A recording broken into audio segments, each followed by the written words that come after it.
No dia seguinte, chegamos finalmente na Quinta-feira Santa, o dia da Santa Ceia.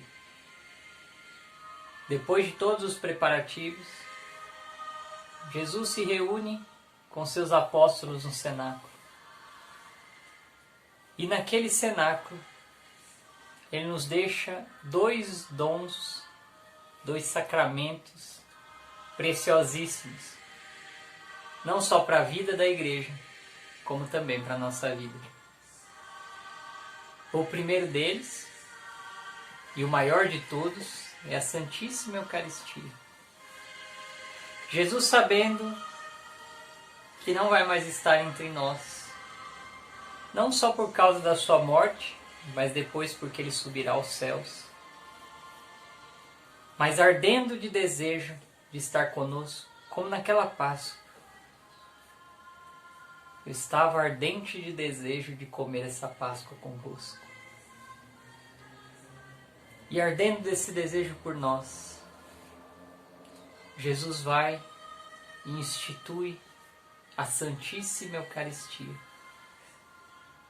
onde deixa presente entre nós o seu corpo, seu sangue, sua alma e sua divindade, para que não somente os apóstolos possam sentar-se ao redor daquela mesa, mas para que nós também possamos, ao longo de todos os séculos, visitar essa humanidade de Cristo, tocar essa humanidade de Cristo, reclinar a nossa cabeça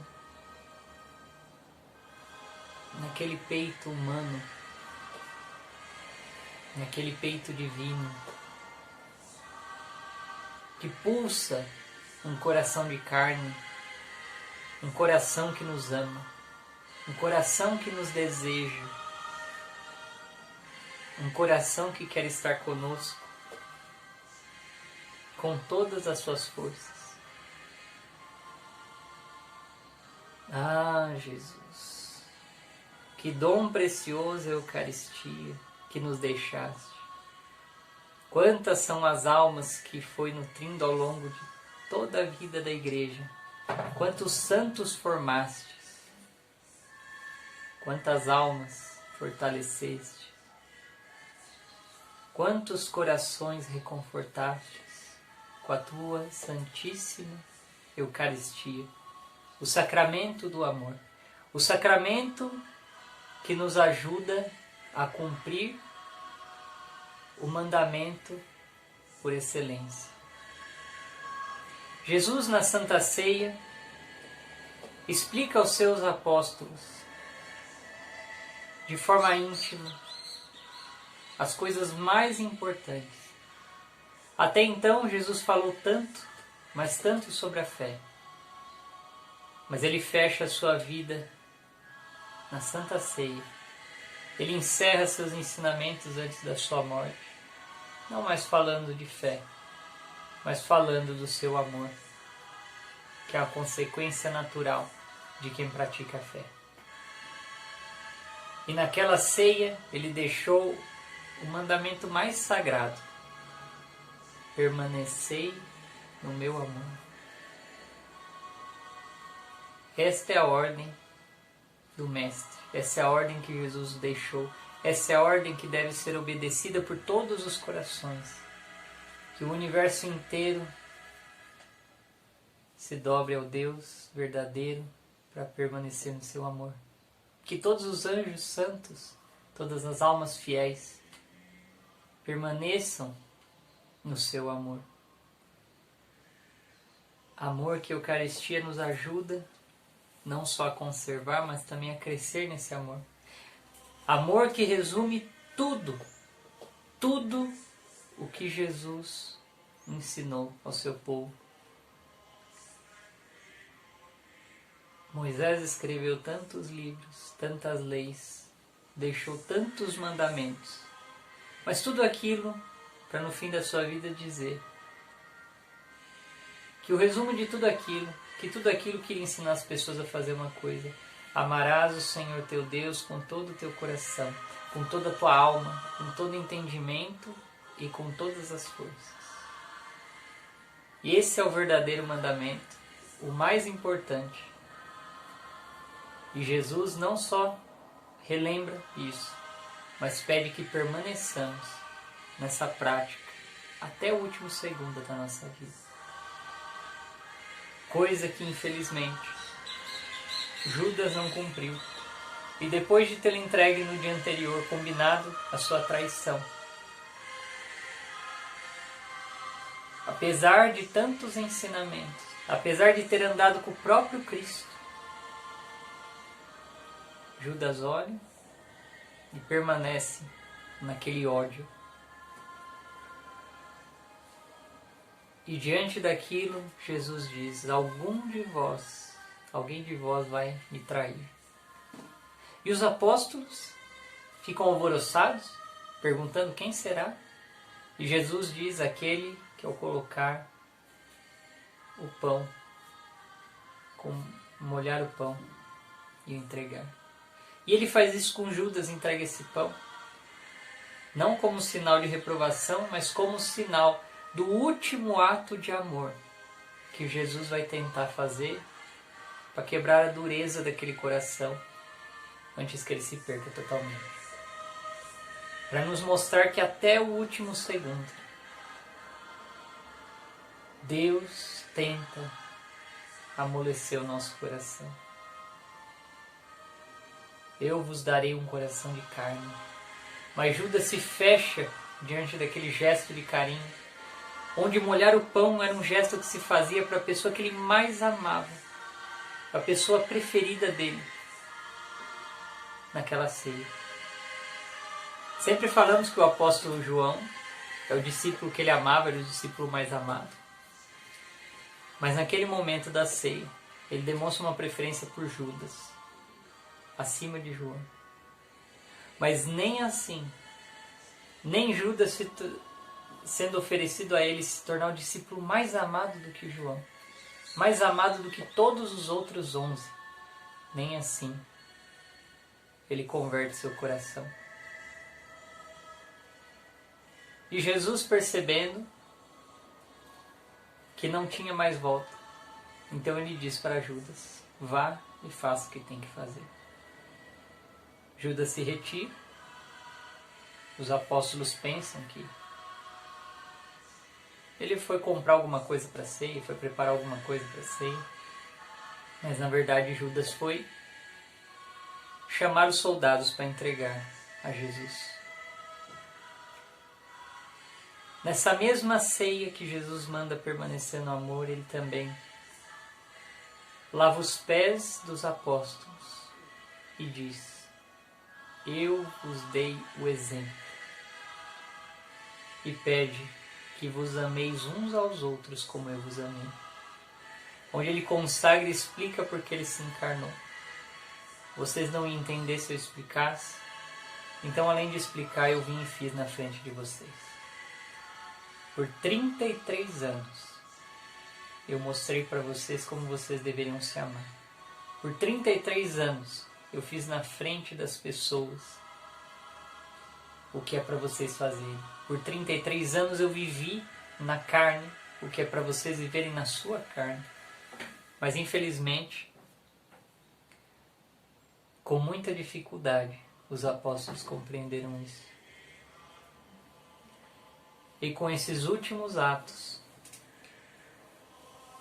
Jesus deixa esses mandamentos, Jesus exorta esse amor. Jesus fala que terminou de explicar tudo o que ele precisava e que agora só o Paráclito poderia explicar as próximas etapas. E diante daquilo, ao terminar a ceia, ele se retira e agoniza no Horto das Oliveiras. Agoniza vendo tudo o que sofreria ao ponto de suar sangue. Mas nem assim os apóstolos permanecem no seu amor. Os apóstolos dormem, os apóstolos se distraem. E mais tarde, após a sua oração, chega então o grande traidor, que usa um dos maiores gestos de amor para trair seu próprio amado. E com um beijo em Cristo, ele o entrega aos soldados, que o maltratam, o espancam, o amarram com cordas tão fortes que machucam seus braços. E Jesus trilha um caminho sendo arrastado com toda a violência, puxado, zombado.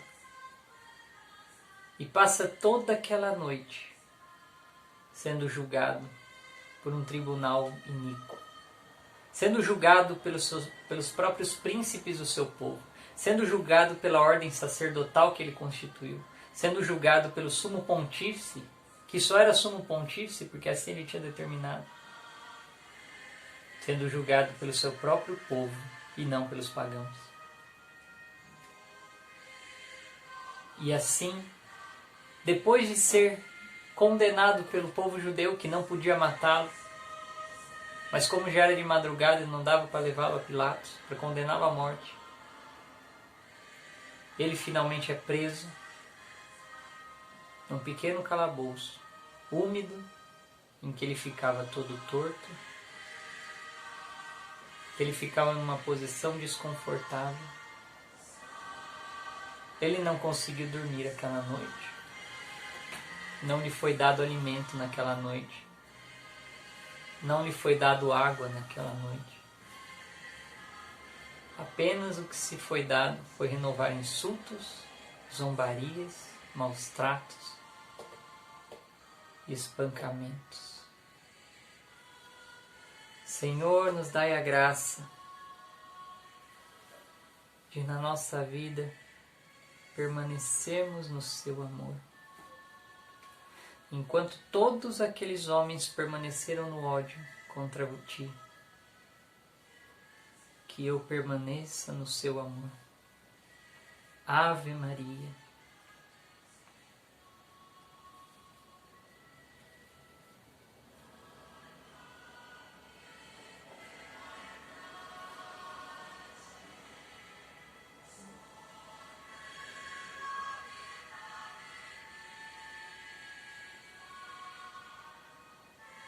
Cheia de graça.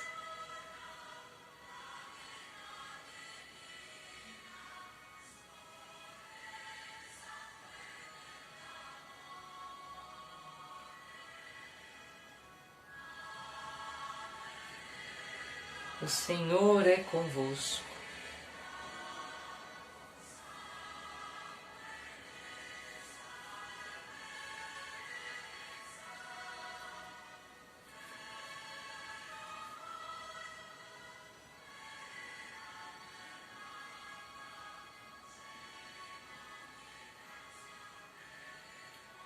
Bendita sois vós entre as mulheres.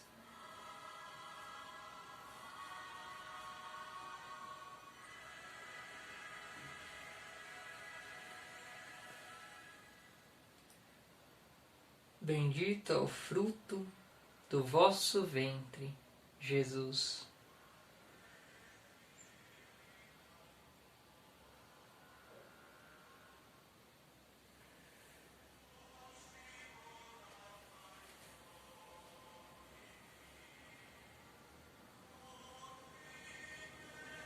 Santa Maria, Mãe de Deus,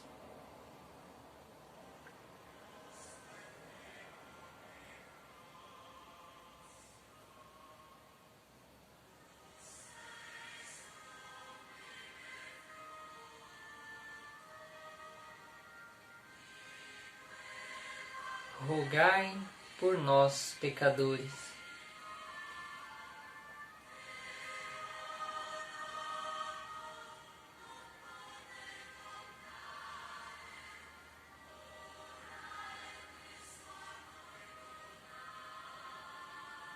agora e na hora de nossa morte.